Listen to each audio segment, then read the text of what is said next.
नमस्कार दोस्तों, हमारे एक व्यूअर है राकेश यादव जी। उन्होंने ये कुछ दो सेंटेंस मुझे भेजे थे कि जी इनकी जो स्ट्रक्चर है वो हमें आप बता दीजिए।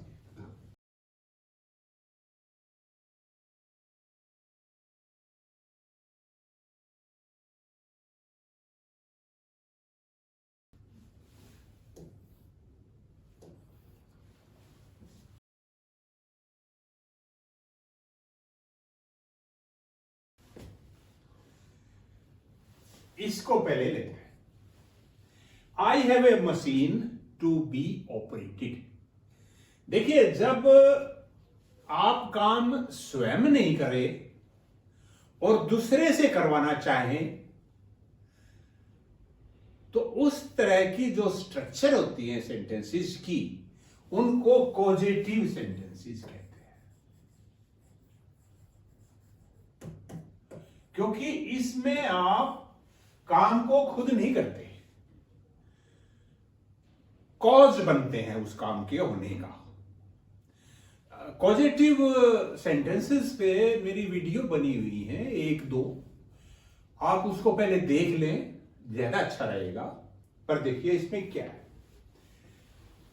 अगर है ये, इसमें लिखा है I have a machine to be operated. मेरे पास एक मशीन है जो ऑपरेट की जानी है। कौन ऑपरेट करेगा नहीं बताया गया। तो ये जो पार्ट है ये पैसिव वॉइस में है। अगर ये होता I have a machine to operate, इसका मतलब था कि मेरे पास एक मशीन है जो मैंने ऑपरेट करनी है। I have a machine to operate. अब आपने खुद तो ऑपरेट करनी नहीं है, करवानी है वो ऑपरेट। तो ये जो टू ऑपरेट है इसको आप पैसिव वॉइस में लिखेंगे। टू तो यूं का यूं रहेगा और इसकी थर्ड फॉर्म बन जाएगी और इससे पहले बी लग जाएगा। To be operated.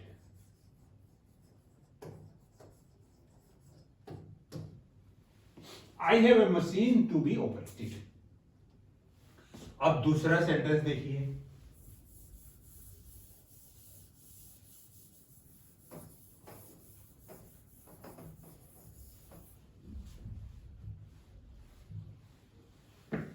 HR meeting, human resources meeting to be attended.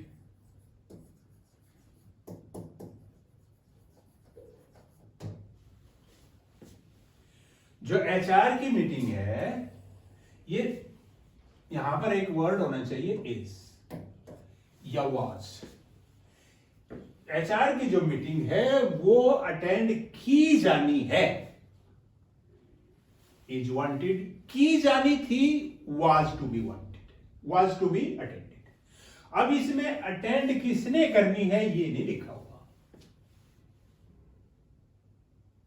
इसीलिए ये पैसिव वॉइस। जब काम के करने वाले को ना बताया जाए तो वो पैसिव वॉइस होती है। इसमें बताया नहीं गया कि अटेंड किसने करनी है, तो वही टू बी अटेंडेड, बी लगा के थर्ड फॉर्म बन गई। अब इसको थोड़ा सा डिटेल में देखते हैं। देखिए, I want to repair my car. I want to repair my car, मैं अपनी कार को रिपेयर करना चाहता हूं, मैं अपनी कार को रिपेयर करवाना चाहता हूं। तो आई वांट माई कार, ये पहले आ जाएगा, टू बी रिपेयर्ड। मैं अपनी कार को रिपेयर करवाना चाहता हूं, ये बन गया।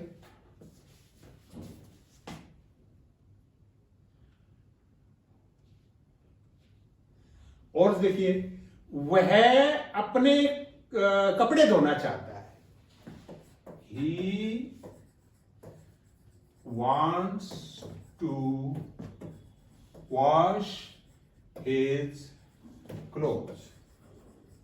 वह अपने कपड़े धोना चाहता है, वह अपने कपड़े धुलवाना चाहता है। तो ही वांट्स, ये तो आएगा ही, फिर ये पहले आ जाएगा, पैसिव वॉइस में पहले आता ही है ना ऑब्जेक्ट। तो he wants his clothes to be washed.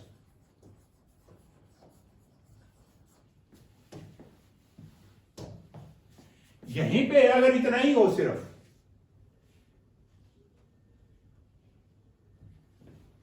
कि his clothes